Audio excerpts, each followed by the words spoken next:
Hello everyone, we got to part 2. Now I'm driving from Ballina to Gold Coast on the highway. I was thinking to talk today about not listening to the brain, listen to the heart. Because the brain always looks for whatever the body wants. The heart always looks for whatever the soul wants. So we have to remember to stay present with our soul. And we always have to ask ourselves, what's the best to do? So the mind wants whatever the body wants, like food, sex, pleasure, shopping, you name them. The soul wants love. Or let's put it in another way. You make a list with whatever comes from God and whatever doesn't. For example, envy is not from God. Talking bad, not from God.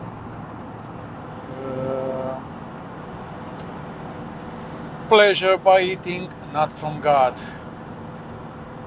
Luxury, not from God. Hate, and so on.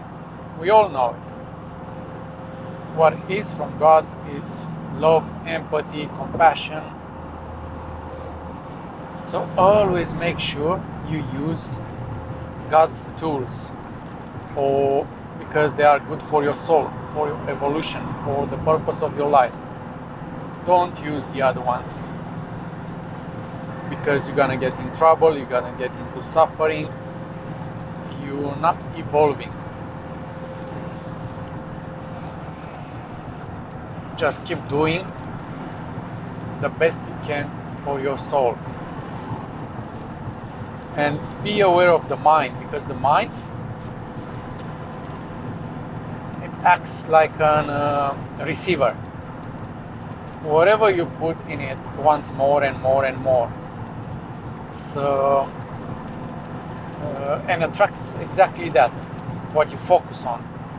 Imagine when you buy a new car, maybe a different brand that you have, different model.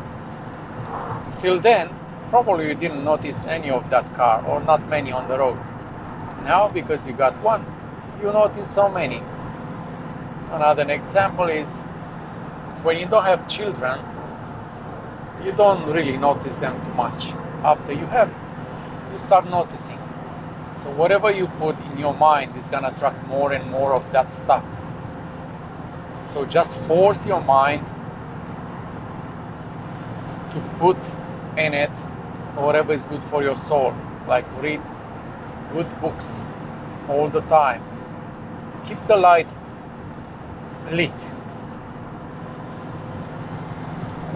Keep on reading books about self-development, about God, about kindness, about yoga, Buddha, whatever, good teachings.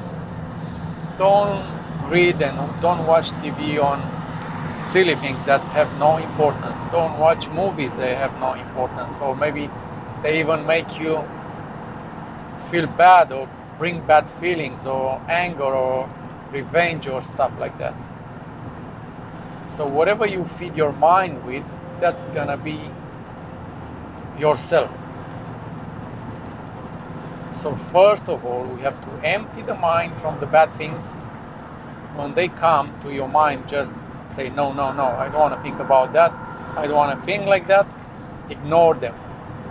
Don't fight with the thoughts. Just ignore them and put good stuff in it. And then you'll notice in time, you're gonna get better and better. Just train your mind. Set a goal for 1 year. say you lack on empathy, just say every single day, I am empathy, I am empathy, I am empathy, as much as you can. Just be present in the day, say it a million times. And then when the time comes, when you're gonna need that empathy, because your brain is used to saying it, you're gonna hear it, someone in the background. Hold on a second, you said you're empathy. Now, today is the time to prove it. This moment, it's for time to put that in action. And you force yourself to put it in action and have that empathy. And then you're gonna notice slowly and slower and slower and slower that at the end of the year, you reached your goal. You can set up 2 or 3 different things, and you're gonna notice the change. That's for sure, but you have to put the effort. Nobody can put that effort. This is how you train yourself to change. Another thing that you have to remember is it's very important what you do in life as a profession as well. And think about if your profession is in line with your purpose of life. The best professions are the ones that you help others. But if you are not interested in that domain, in this life, that's okay, not a problem. Just try studying in that direction. For example, you are like me, an electronics technician. But I think a better purpose in life would be to work on an ambulance, to help people, in emergency service maybe, or to be a doctor, to save people, but not do that to gain money, to make more and more money, just for helping others. And you start in this life studying. You start to study in this life more and more and more and more. And then in the next life, somehow, you don't know how, but you have a tendency to go towards studying biology and becoming a doctor. That's how you create yourself. You reshape yourself. But remember again, if you do that for money, you're not gaining anything. Like, I remember Mother Teresa. She was going one time to help some people with very high diseases.